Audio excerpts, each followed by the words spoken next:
ばにいたいよ君のためにできることが僕にあるかな。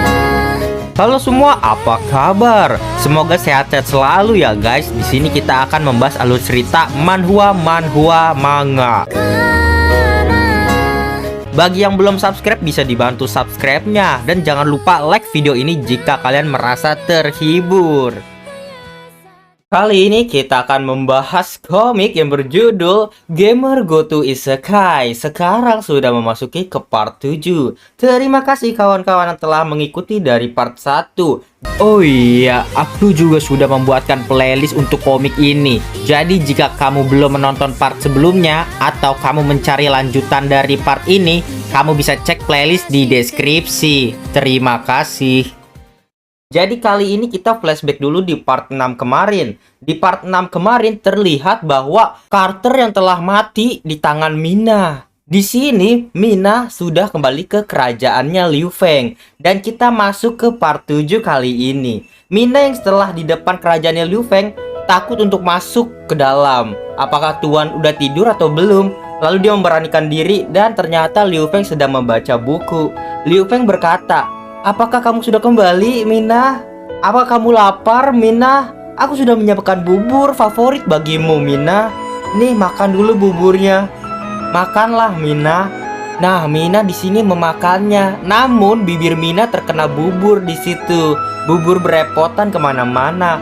Lalu Liu Feng berkata, "Lihatlah, ada sesuatu di bibirmu, Mina." Liu Feng langsung memberikan tangannya membersihkan bibir Mina. Tetapi Liu Feng langsung menarik tangannya tersebut. Lalu di sini Mina nutup mata. Liu Feng melihat itu, langsung gasken, mumpung gak ada yang ganggu, kata Liu Feng. Lalu ketika Liu Feng ingin mencium Mina, terdengar suara dari belakang, "Yang mulia, yang mulia." Ternyata itu suara Paman Niu Ben. Terlihat Paman Niu Ben melihat seperti itu membatu. Terlihat Liu Feng dan Mina pun di sini kaget. Lalu Paman Niu Ben ingin pergi, tetapi Liu Feng berkata, "Tunggu Paman Niu Ben, kamu mau memberi informasi apa?" Paman Niu Ben menjelaskan, "Ya, ini tentang Carter." "Carter? Ya, aku khawatir ketika Carter meninggal, mungkin ada sesuatu hal terjadi di pihak Lord Omar. Bagaimanapun, kita tidak sepenuhnya siap untuk bertarung melawan Omar." Mina berkata, "Maafkan aku, ini semua salahku, Carter telah meninggal." "Tidak apa-apa, Mina, aku punya ide kok." Lalu kita diperlihatkan di siang hari bolong, ada seseorang yang megang cambuk. "Cepatlah, cepatlah, dasar budak." Ternyata perbudakan masih ada di kerajaan-kerajaan lain. Terlihat rasa hewan diperbudak oleh manusia. "Sekelompok babi, jangan pernah berpikir tentang makan saat kamu malas bekerja. Cepat!" Ternyata itu adalah kastil Lord Omar atau kerajaannya Lord Omar. Lord Omar di sini melihatnya dari jauh, tetapi ada anak buahnya memanggil di belakang. "Tuan Omar, sepujuk surat datang dari kota Xiang." Lord Omar pun membaca surat itu. Sangat membosankan. Kota Xiang kembali ke tangan Carter. Liu Feng benar-benar telah dikalahkan. Kali ini tidak ada yang menggangguku kembali sekarang. Setelah itu Lord Omar pun berkata, "Silakan dan bersiap-siap. Kali ini kita akan targetkan kota Beifeng." Lord Omar berpikir, "Kali ini saya akan membawa banyak koin emas kembali ke Wangdu. Biarkan aku memandang rendah adikku dan siapa yang paling baik berkuasa." Lalu Tuan Omar pun di sini diberitahu oleh para prajurit yang lainnya di belakang dia. "Tuan Omar, baru saja para ras hewan membuat kerusuhan kembali dan sebagian dari mereka melarikan diri." Terlihat di sini scene pelarian dari suku ras hewan. Ras hewan di sini semuanya lari dari manusia yang memperbudaknya di kastil Lord Omar. Mereka berhasil lari. Lari, lari, lari. Tangkap mereka yang tidak patuh, bunuh. Dan di sini diperlihatkan ada ras kelinci. Lalu ada juga ras hewan yang lainnya. Dia berkata, "Buruk, mereka mengejar kita." Lalu terlihatlah beberapa prajurit dari Lord Omar yang mengejar ras hewan tersebut. Salah satu ras hewan pun dipukul menggunakan pedang yang tajam. Lalu salah satu ras hewan itu pun berkata, semuanya lari. Dan ras hewan tersebut pun akhirnya meninggal gara-gara dibacok pedang oleh prajurit Omar. Ras hewan bodoh, kata manusia itu. Lalu dia berkata, Lord Omar sudah memerintahkan, jika ada yang tidak patuh, bunuh mereka. Lalu salah satu ras hewan kelinci di sini melihat kejadian itu dan membuatnya patah hati. Lalu dua orang tersisa di ras hewan itu. Dia adalah ras hewan kelinci yang lainnya.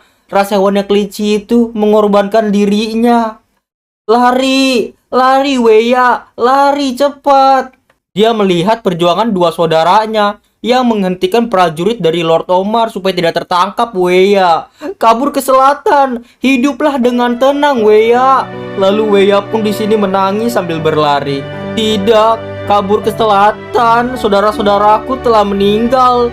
Untuk aku bisa hidup dan tetap hidup, aku harus hidup. Setelah malam tiba, dia berlari dengan kesana kesini. Akhirnya dia berada di suatu pertanian yang sangat luas. Harus ke selatan, tetapi ada panah yang meluncur ke arahnya. Dan itu adalah panah dari penjual ras hewan. Hahaha, dia adalah ras hewan. Diperkirakan ia melarikan diri dari kota 5. Langsung kirim kita ke kota lain untuk dijual. Hehe, kami akan mendapatkan koin emas hari ini. Setelah itu Weya pun diantar ke kota Xiang. Hei, ada kota Xiang di depan. Tapi salah satu orang berkata, yakinlah, aku telah mendengar kabar angin. Dan katanya bahwa ras hewan tidak dapat diperdagangkan di kota Xiang baru-baru ini. Mari kita berkeliling ke kota yang lainnya. Baiklah. Lalu di sini Weya yang tersadar dan juga dia dikurung di dalam gerobak. Aku telah tertangkap oleh pedagang budak lagi. Tidak. Dia teringat saudara-saudaranya yang telah mengorbankan diri dan nyawa untuk Weya bisa tetap hidup. Tetapi dia diperdagangkan lagi sekarang. Dia di sini harus tahu caranya kabur dan melarikan diri. Tidak boleh dijual ke bangsawan lagi dan menjadi budak. Dan seketika gerobak mereka yang ditumpangi Weya jatuh terkena batu. Lalu terlihat jeruji yang menahan Weya terlepas dan terbuka. Di sana, dia pergi kota perbatasan kota Xiang. Weya pun kabur dan terus diikuti oleh pedagang budak. Setelah Weya kabur, pedagang budak tersebut memakai panah untuk menangkap Weya. Cepatlah, jangan biarkan dia lolos, cepat. Tapi akhirnya Weya tertangkap juga oleh pedagang budak ini. Hehehe, sekarang kamu tidak bisa lari lagi. Mau lari kemana? Weya di sini berteriak. Tidak, tolong, hentikan. Dari belakang terdengar suara. Ada yang ingin aku katakan. Siapa kamu dan apa yang kamu lakukan di sini?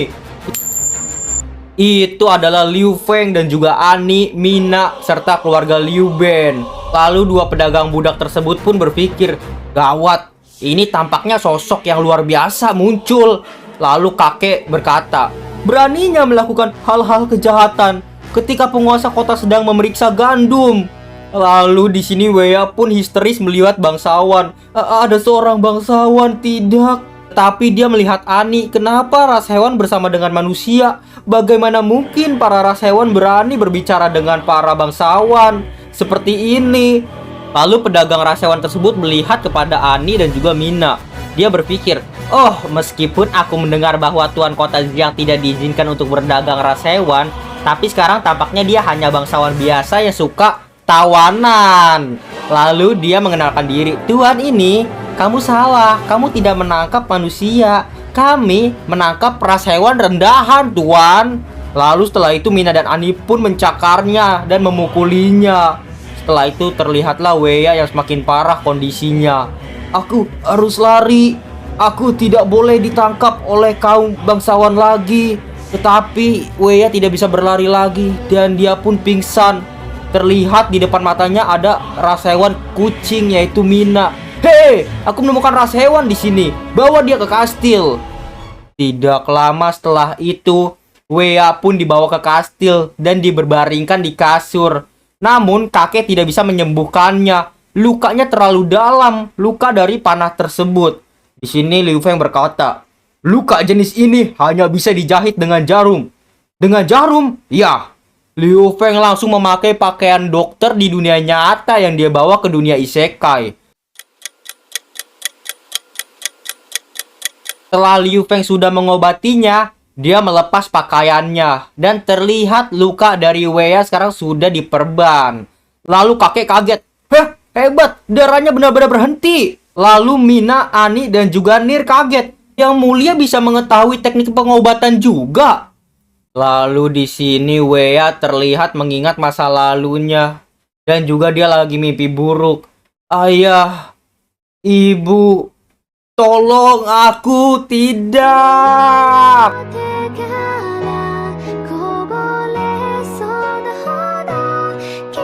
Dan dia pun bangun dari tidurnya. Hah, ternyata itu hanyalah mimpi ya. Setelah itu Mina datang ke kamarnya. Apakah kamu sudah bangun? Ya, kamu jangan mendekat. Tidak. Mina di sini hanya mengecek lukanya Wea. Lukamu sudah membaik. Tetapi jika kamu terlalu banyak bergerak lagi, mungkin luka itu akan terbuka lagi. Jangan banyak bergerak ya. Dan satu hal lagi, kamu tidak diizinkan untuk mengatakan hal buruk tentang bangsawan di kota ini lagi di masa depan. Ingat itu. Lalu Wea pun nangis. Aku ingin pergi ke selatan. Dan aku tidak ingin menjadi budak lagi. Lalu Ani pun masuk ke kamarnya. Tidak ada seorang pun di sini yang ingin kamu menjadi budak. Dan kamu telah bebas. Kamu bisa pergi kemana saja. Yang mulia telah membuat larangan. Kota Xiang dilarang keras memperdagangkan ras hewan.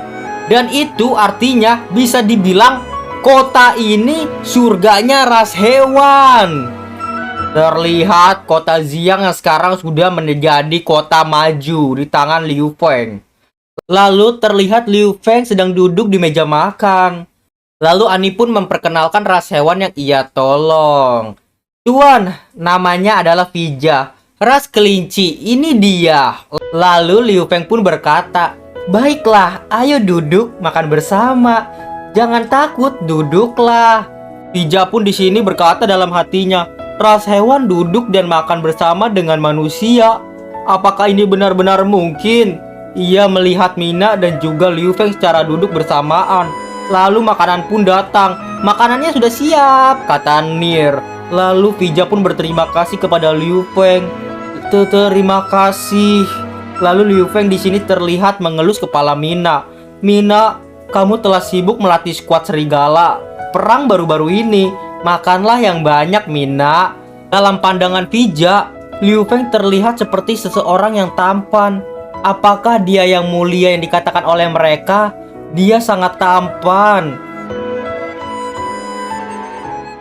Lalu terlihat di dermaga pelabuhan kota Xiang. Ada kapal yang datang. Itu adalah perwakilan kota 5, Huang. Lalu juga anak buahnya, Mei Waren. Namun, bukankah Master Omar telah memberimu libur? Mengapa dia mengirimmu ke sini? Jangan bicara omong kosong. Aku hanya disuruh menyerahkan surat kepada Master Carter. Dan tugasnya tidak sulit. Ternyata mereka berdua ini adalah anak buah dari Lord Omar, Huang dan juga Mei Waren.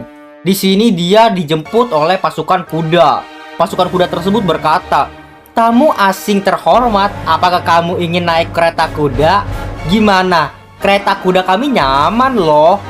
Apa yang kamu lakukan? Lord Huang adalah seorang bangsawan. Para bangsawan harusnya terbiasa menggunakan kereta kuda kami. Kamu lihat, kereta kuda aku yang panjang dan lebar ini, rodanya besar. Dan tarifnya cukup murah loh, hanya 3 koin. Apa? 3 koin tembaga? Ini sama saja perampokan. Tidak tuan, Anda salah paham. Koin mata uang baru yang diresmikan oleh Yang Mulia. 1 koin tembaga dapat ditukar dengan 10 koin. Ini koin baru, namanya koin baja. Lalu mereka pun heran dan melihat koin baja tersebut. Teknologi koin ini sangat bagus. Koin tersebut adalah koin dari negara Cina, dibawa Liu Feng dari dunia nyata ke dunia isekai. Waduh. Lalu anak buahnya pun berkata, Tuan, lihatlah, lihat. Kota Xiang ini terlalu indah dan terlalu lebih baik daripada kota 5 kita. Terlihat bangunan yang sangat kokoh. Orang-orang yang sangat bahagia.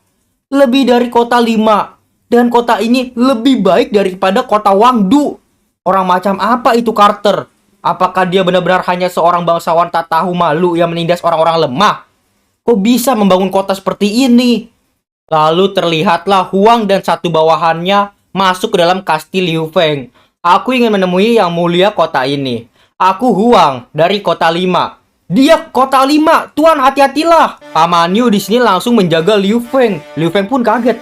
Ada apa emang di kota 5? Lalu Huang lebih kaget lagi. Bukankah Carter adalah sekutu Baron Omar? Mengapa dia begitu waspada? Jangan salah paham yang mulia. Aku ditugaskan oleh Baron Omar untuk mengirimmu surat rahasia yang penting. Apa surat? Iya. Lalu Liu Feng pun membacanya di ruang baca. Setelah Liu Feng membacanya, dia tersenyum. Sepertinya terakhir kali aku mengirim informasi palsu ke Omar berhasil.